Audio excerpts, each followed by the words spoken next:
There's something surreal about sitting in a cap and gown while strangers clap for you, and your own family doesn't even bother to show up.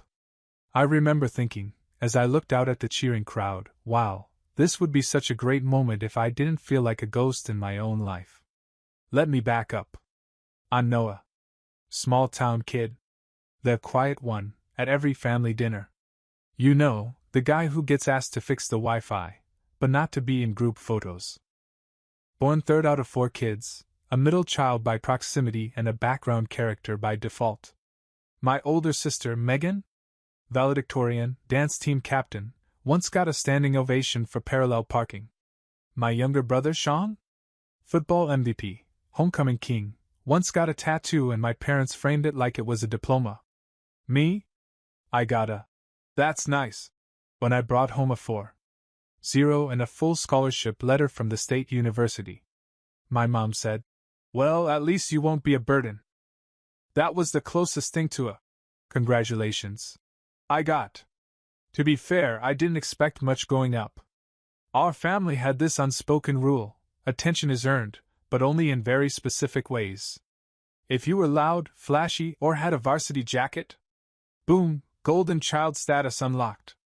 But if you kept your head down and worked hard in silence, you might as well have been the fridge light, useful, invisible, and only noticed when it stops working. I started working part-time jobs when I was 15. Grocery bagger, busboy, stock clerk at a hardware store. I used to study in the break room with a bag of off-brand pretzels and a cracked TI-83 calculator. Got weird looks. Got used to it. When I got the full ride to college, books, tuition, housing, the works, I cried in the dorm bathroom the first night. Not because I was scared, but because it was the first time I felt like I might actually be okay.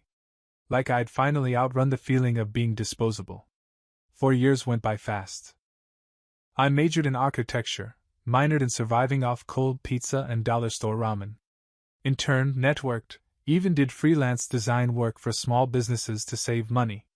By senior year, I wasn't just passing. I was thriving. Dean's List.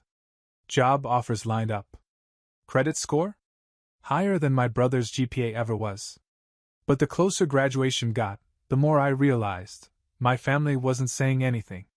No texts. No calls. No "can't wait to see you walk across that stage." Just radio silence. So, 1 week before graduation, I messaged the family group chat. The one called Fam Bam 2 Hearts, which was ironic considering half the time it was used to roast each other or drop passive-aggressive emojis. Me. Hey everyone! Just wanted to let you know my graduation is Saturday at 2 p.m. I'll be giving a short speech too. Would love to see you there. 3 hours later, a reply. Not from Mom. Not from Dad. From my sister Megan. Megan. That doesn't make you smart, you know. Degrees are just paper. Followed by a laughing emoji. Then a gif of a guy throwing money into the air. I waited. Nothing else. No, congrats. No, we'll be there. Just that. That was my family's RSVP. I sat on my bed, still in my graduation robe from rehearsal, and stared at my phone like it had personally insulted me. For a moment I thought maybe it's a joke. Maybe they're planning a surprise or... Nope. I knew better. This wasn't new. This was just the grand finale of a long, quiet symphony of dismissal. But what they didn't know was that I had my own surprise coming. Something bigger than a diploma. Something that couldn't be undone with a smug text. Because while they were ignoring me, I was closing on my first house. Yep. 22 years old, full scholarship, zero debt, and a modest 2-bedroom fixer-upper with my name on the loan papers. Not from family help. Not from inheritance. From grit. From budgeting spreadsheets. From ramen-fueled hustle. And after that family chat message, I knew exactly what I was going to do next. But not in anger. Not in revenge. Just clarity. It was time they saw me for who I really was. Graduation day. I tightened my gown, adjusted my cap, and checked the mirror one last time. I looked fine. Like a person who was supposed to be proud. like someone with a future. But under all that, I felt like someone pretending not to notice the one thing missing: support. I got to the auditorium early, mostly because I didn't want to risk walking past any excited parents with signs that said, "We love you, Maddie," or "Our boy made it." I couldn't compete with that energy, not when my own family chat was still dead silent except for my sister's smug message from yesterday. I sat through lineup, checked my phone again like a masochist, and let the ceremony begin. Names were called. Hugs were exchanged. Flashbulbs popped everywhere like fireworks. And when it was my turn, I walked across the stage to polite applause from people who had no idea I was the only one there alone. I held my diploma like it was proof of survival. Not just of college, but of 4 years of being my own cheerleader. Then came the speech. Yeah, I'd been asked to speak. Short and sweet. Something inspiring, the dean said. I was picked because of my GPA, community work, and the fact that I'd interned with 3 different firms while still pulling straight A's. I stood behind the podium and looked out over hundreds of faces. Parents craning necks for a glimpse of their kids. Grandmas wiping tears. Balloons bouncing. No familiar faces for me. But I cleared my throat and smiled anyway. We're told college is where you find yourself. But sometimes it's where you build yourself, piece by piece, from nothing but pressure and resolve. People nodded. A few clapped. Some of us had cheerleaders, and some of us had silence. Some of us had financial backing, and some of us had coupon apps and part-time jobs. The crowd laughed softly. I heard someone mutter, "Facts." But if you're sitting here today, you built something. And no one can take that away from you. Not even silence. A few more claps. Some eyes welled up. But I didn't look at anyone in particular. Not anymore. When it ended, classmates found their families in the crowd like magnets. I found my phone. Still no message. No. Hey, sorry we couldn't make it. No. We're proud of you, bud. Just a new message in the family chat. From my dad. Dad, hope you didn't spend money on a suit. No one cares about speeches. Just get a job. And that? That was my curtain call. I stared at that message for a full minute. Then I took a slow breath, opened my gallery, and uploaded the photo I'd been saving. It was a simple picture. Me. Standing in front of a small 2-bedroom house. Fresh coat of paint. The sold sign still planted in the grass. I had my diploma in one hand and the keys in the other. And I captioned it. No one had to care. I did anyway. Then I hit send. Silence. Literal silence. Not even a seen by notification for a full 20 minutes. Which, if you know how family chats go, is basically a nuclear explosion. When the first typing bubble appeared under my mom's name, I locked my phone. I didn't need whatever guilt sauce they were about to pour on top of their own absence. I deserved to enjoy this day even if I was the only one clapping for myself. So I walked to my car, sat in the driver's seat, and just stared at the house photo again. Not bad for the quiet one. Huh. I don't know if you've ever witnessed a family group chat meltdown in real time, but let me tell you, it's a weird experience when you're the cause, and the entire performance is happening after 4 years of them pretending you didn't exist. It started with Mom. Typing. Then not. Then typing again. Like she was editing a UN peace treaty. Finally. Mom. Why would you post something like that, Noah? No. Congratulations. No. We're proud of you. Just that classic combo of guilt, confusion, and disappointment, as if I had posted a photo of me robbing a bank, not standing in front of a freshly painted 2-bedroom I bought with zero help. I didn't reply. Then came Megan, my sister, Queen of Condescension and Golden Child Hall of Famer. Megan, are you trying to flex? That's kinda desperate, NGL. There it was. Right on cue. If they couldn't celebrate it, they had to belittle it. And then Dad, no one likes a show-off, son. Remember your roots. My roots? Oh, you mean the part where I worked at a grocery store every weekend while Sean played travel ball and you called me the frugal one. Like it was a compliment? Sure, Dad. I'll remember. Still, I didn't reply. Not because I didn't have 100 snarky comebacks ready, I did. But something in me had changed. I wasn't the kid hoping for their approval anymore. Then, out of nowhere, Cousin Jake, the only family member who once asked me what I wanted to be when I grew up, popped in. Jake, you bought a house? Damn. Respect, bro. Followed by Aunt Carol. Aunt Carol. Good for you, honey. That's so grown up. I smiled for half a second, before the group chat promptly turned cold again, like someone had cranked the thermostat down to emotional winter. Almost like those two messages broke some sacred rule of the Ignore Noah pact. That's when Sean jumped in, my younger brother, former football MVP, current used car philosopher. Sean, we didn't come to your graduation 'cause Mom said you didn't want attention. Don't act surprised now. Ah, the revisionist history maneuver. Classic. Did I ever say I didn't want attention? No. I said I didn't want drama. Big difference. But now, conveniently, I was the one to blame for them ghosting my graduation. Next would be them saying I forgot to send the invite, even though I had receipts. Megan, you've always been like this.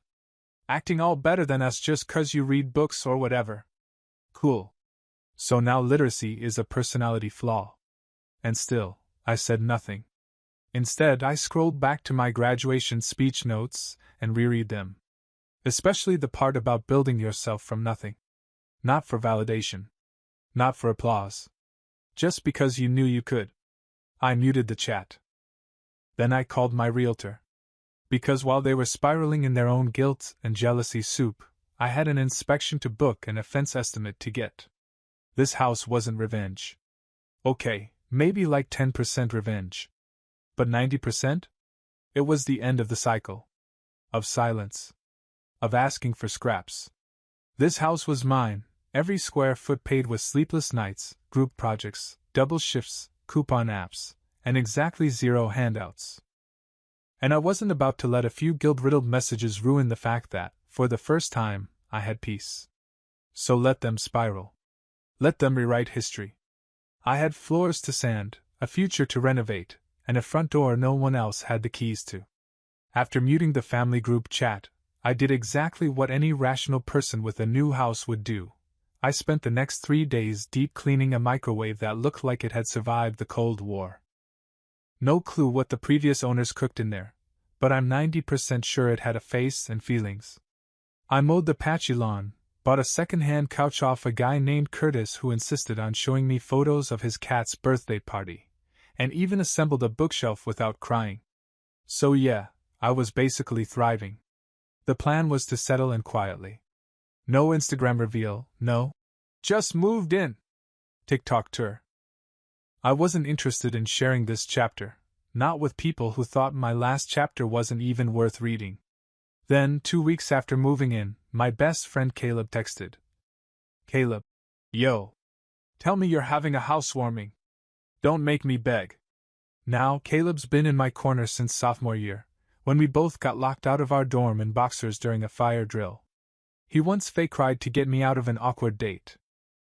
This man deserved a seat at the table, even if it was an IKEA table I built wrong and had to duct tape for stability. So I caved. Me. Fine. This Saturday. 6 p.m., no dress code. No balloons. No chalkboard signs that say home sweet home. I swear I'll evict myself. Caleb. Got it. I'll bring queso and one person who won't steal forks. That Saturday, my place came alive. I invited maybe 15 people. A few college friends. 2 coworkers from my internship. My old manager from the bookstore who once gave me expired peanut butter and called it survival food for finals. No family. Not out of spite, just clarity. I didn't owe them a seat at this table. Not when they mocked every plate I'd ever tried to bring. The party was chill. Music from a Bluetooth speaker that cut out every 10 minutes. Pizza rolls. Someone brought root beer floats. At one point, we played a game where everyone had to guess how many hours I'd spent scraping wallpaper in the guest room. Answer: too many. Then Caleb, bless his sentimental heart, raised a red solo cup and said, "To Noah. For proving you can build a home, even when no one hands you the blueprint." Everyone clapped. I turned red. Tried to wave it off. But something inside me shifted. This wasn't just a party. This was validation, loud, messy, nacho-stained validation. I was handing out napkins shaped like blueprints. Yes, I thought I was clever, when my phone buzzed. 3 missed calls. From Mom. Then one from Dad. Then a text from Megan. "Megan, why are we seeing Instagram stories of your housewarming party?" I blinked. I hadn't posted anything. But Caleb had. A blurry video of me pretending to be Gordon Ramsay while yelling at boxed mac and cheese. A selfie of the group in front of my fireplace, someone holding up the queso like it was a trophy. Caption: "Proud of my guy. First house. First step. Big future." Apparently, my sister still followed Caleb. Which was weird considering she once called him the guy with cereal for morals. He does eat Frosted Flakes at 2 a.m. Let the man live. Still, I stared at the screen, debating whether to respond. Then came Mom's message. "Mom, you didn't invite us? After everything? Everything? Everything like ignoring 4 years of grind. Dismissing my degree. Calling my house photo bragging. That everything?" I didn't reply. I was too busy fixing a bathroom doorknob and trying to keep Caleb from microwaving a spoon. Don't ask. But inside? I felt something solid. Not anger. Just peace. They weren't hurt because they missed me. They were hurt because they missed their chance to show up for the photo op. To smile and pretend they'd been there all along. But the thing is, I already had a photo. Me. Friends. Laughter. And not a single fake cheer in sight. Sunday morning came with the smell of burned toaster waffles and an aching reminder that I'm not 22 anymore, especially not after lifting a second-hand recliner up the stairs with zero help and a back that sounded like bubble wrap the whole time. The housewarming party had been perfect. Messy. Loud. Imperfect. Real. I was still grinning at the memory of Caleb falling off the armrest mid-toast when I heard it. Knock. Knock. Knock. Not a delivery knock. Not a wrong house knock. This one had rhythm. Entitlement. I peeked through the blinds. Standing on my porch, holding a casserole dish like a peace offering from the gods? My mother. Wearing sunglasses, clutching her purse like it was a shield, and trying very hard to look composed. Behind her? Dad. Looking like he'd rather be anywhere else. And about 3 steps behind them, like he was trying to pretend he wasn't fully there? Sean. No, Megan. Which was surprising. I assumed she'd be filming it for a vlog or something. I didn't open the door right away. I just looked at them. Through the glass. 3 people who had ghosted my college years.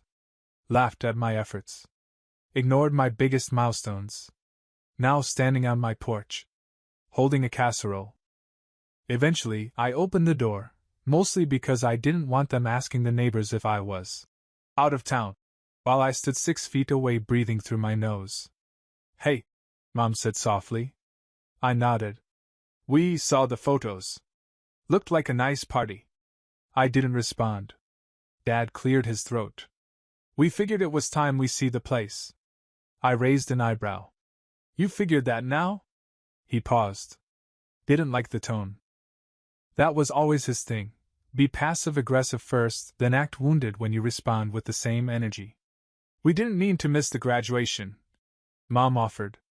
"We were just going through a lot." "I texted," I said simply. She blinked. "I invited you. You replied with degrees are just paper." Her face tensed. Sean suddenly found the neighbor's mailbox fascinating. "That was Megan, not me," Mom muttered. "And Dad said don't waste money on a suit," I added. My dad looked away. They had no defense. Just silence. I let it sit. Then I stepped aside, just a little. You can come in. But only for 5 minutes. I have friends stopping by soon. That was a lie. But I didn't owe them the truth. They shuffled in, like strangers at an open house. Mom made a big show of complimenting the floorboards. Dad tapped a wall and said, "Sturdy." Sean sat on the edge of the couch like it might bite. No one mentioned the party. No one asked who was there. But they all looked around like they were trying to figure out where they would have sat, had they been invited. Mom placed the casserole on the counter like a peace treaty. "Cheesy potatoes," she said. "Your favorite, right?" "Used to be," I replied. Awkward silence. 5 minutes felt like 50. Eventually, Dad broke it. "So, you got a loan?" "I did." "That's a big commitment. Not as big as pretending I didn't exist for 4 years. That landed hard." He opened his mouth, then closed it again. Like he was trying to decide between denial and apology, and realized he didn't know how to do either. Mom reached for something else. "We're still family, Noah." "Yeah," I said. "Family who forgot to clap." Silence. Again. Then I smiled. Not bitter. Just done. "Anyway, thanks for stopping by. I've got a full afternoon." They stood, slow and confused. Like tourists being kicked out of a museum early. As I walked them to the door, Sean finally muttered, "It's a nice house." I nodded. "Thanks. Built it without cheers." And I shut the door gently. No slam. No dramatics. Just a firm line. This was my space now. And they didn't own a single square foot of it. That night, the house finally felt like mine. Not because of the keys in my pocket. Not because the deed had my name. But because, for once, no one was telling me who I was supposed to be inside it. No footsteps echoing disappointment. No backhanded compliments from relatives who knew how to tear you down with a smile. Just silence. And for the first time in years, it was welcome. I was sitting on the couch, mug of tea in hand, playlist humming something soft in the background, when my phone buzzed. Megan. I knew better. But I still opened it. "Megan. So I guess you think you've made it now. Face with rolling eyes, a mortgage doesn't make you smart. It makes you a bank's puppet." Classic opener. Then came another message, because she never knew when to stop. "You'll be begging for help when real life hits. Insurance, plumbing, taxes. You're not built for that. But go ahead and post your little homeowner fantasy." For a second, I just stared at the screen. Not in shock, in disappointment. That even now, after everything, she still saw my success as a personal insult. I didn't respond. Just locked the screen and set the phone down. But it buzzed again 5 minutes later. "Megan. Enjoy your ego trip while it lasts. Real adulthood's about more than a paper degree and 4 walls." It was almost impressive, the dedication to missing the point. She wasn't just mad I didn't invite them. She was mad I didn't need them. Because if I could build something without their help, it meant their years of belittling me weren't guidance. They were just cruelty with better PR. And that was something Megan couldn't stomach. But I could. Because I'd lived it. Alone. The nights I stayed up trying to figure out FAFSA on my cracked phone screen. The days I skipped meals so I could make rent. The broken laptop hinge I kept taping back together until I graduated with it. They hadn't seen those chapters. And now they didn't get to claim the ending. So I stood up, walked to the tiny shelf in my hallway, and grabbed the framed photo I had waiting there. My diploma. My house deed. Side by side. Not to flex. Not to brag. But to remind myself that I did it, on my terms, in my time, without applause. I snapped a picture. Clean. Clear. No filters. And added just one caption. "Degrees don't fix water heaters. But they pay for plumbers." Sent. Then muted the chat. Blocked her number.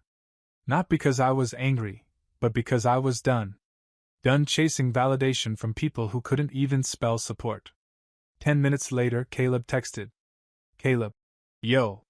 Was that about Megan?" "Me." She said I wasn't built for real life. "Caleb, Tell her real life just sent me your address for the barbecue next weekend. Face with tears of joy. Me? You bringing queso? Caleb, is the Pope Catholic? I smiled. Because this, the house, the peace, the terrible group chat jokes, this was mine now. And no amount of bitterness from the past could compete with the quiet satisfaction of knowing I'd built something real. Not to prove them wrong.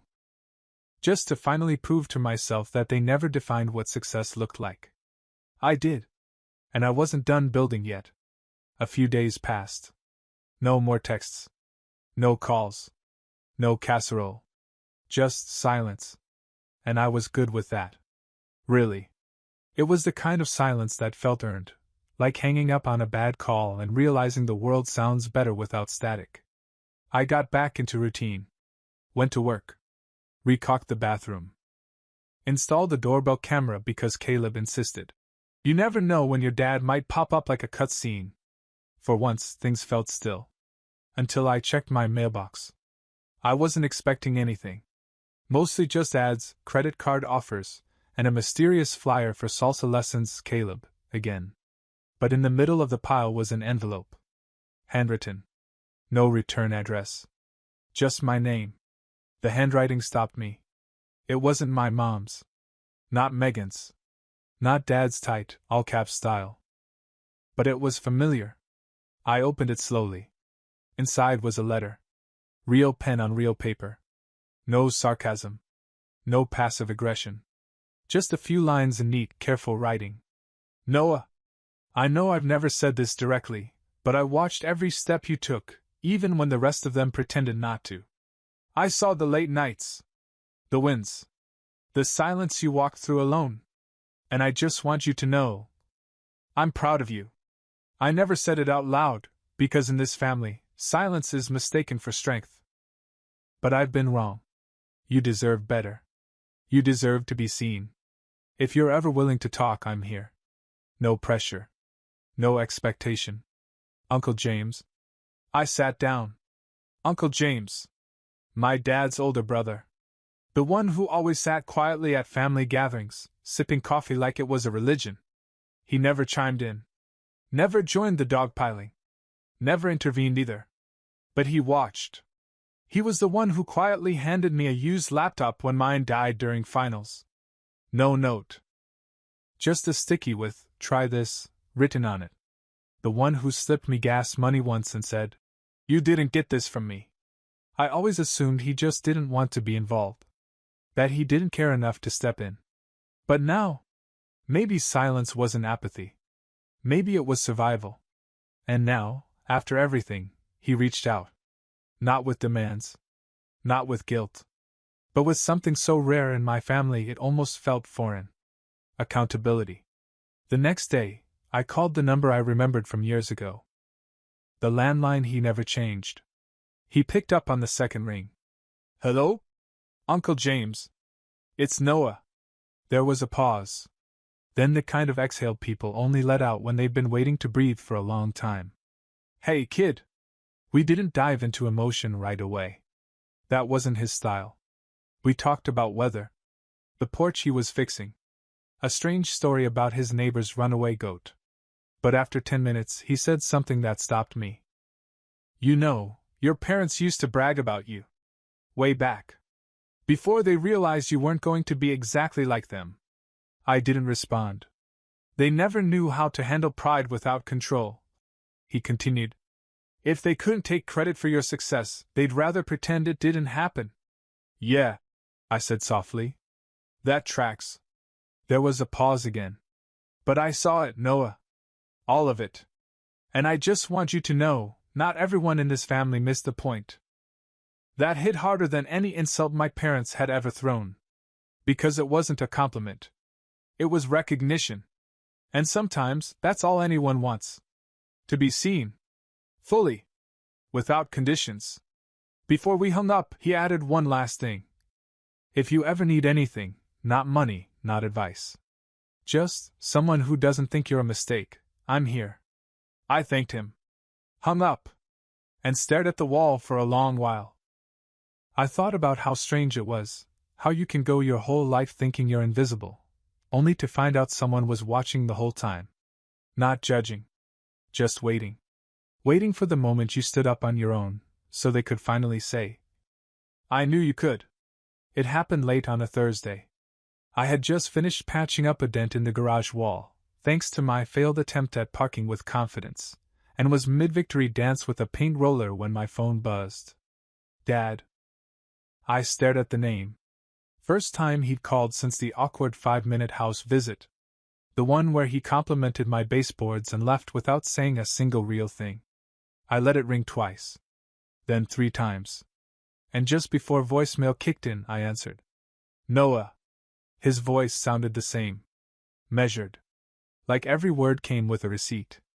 "Hey. I hope I'm not catching you at a bad time." I didn't say anything. Just waited. He cleared his throat. "So, we've been thinking. Your mother and I." Ah. There it was. "We've been thinking." Code for we want something. Megan's lease is up. And she's been going through a rough patch, you know, since that little falling out. And we thought, since you have extra space. I actually laughed. Loud.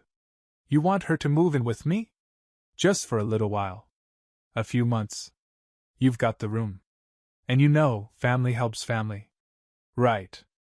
Like how you helped me during college?" Silence. "Or at graduation? Or with the house? Or when Megan called me a failure for 4 years straight?" That was the past. We're trying to move forward. You mean now that she needs somewhere to crash? She's your sister, Noah." I took a deep breath. Then walked into my living room. The one I painted myself. With the windows I cleaned.